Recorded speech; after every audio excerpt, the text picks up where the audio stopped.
interrupt this program to bring you a special report. Gamers around the world are celebrating victory today as the World Health Organization has made the decision to encourage gaming as a healthy pastime during the coronavirus pandemic. It's official. Gaming addiction has been cancelled. Gamers are vindicated, and they are finally able to prove once and for all that they have the self-awareness of a 5-year-old. This all began last year when the World Health Organization recognized gaming disorder as a real mental health condition. Gaming disorder is a particular pattern of gaming behavior to the extent that it results in impaired functioning. But it's really a very small proportion of people, and it's critical to emphasize that gaming disorder is not equivalent to gaming behavior. It's very different things. But don't let the facts get in the way of gamers' outrage. Gamers are under attack and they must strike back. And strike back they did. First by blaming gaming addiction on underlying mental health causes, then by blaming parents, boomers!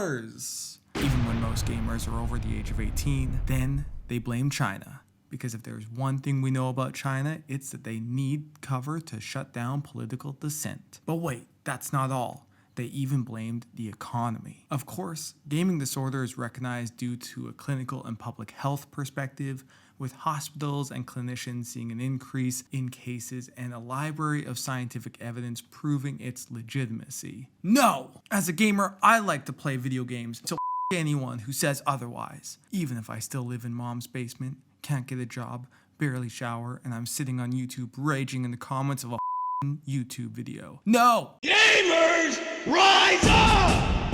Rise up! Victory! Gamers won.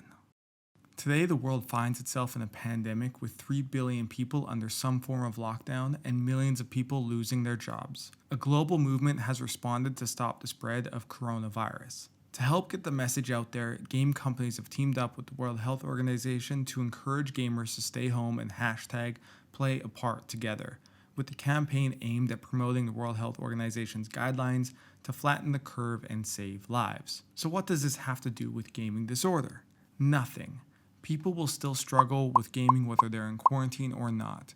And really, honestly, it will only get worse. With gaming usage up as much as 75% during this pandemic, chances are many more people will be needing help in the future. The key has always been about balance and self-awareness.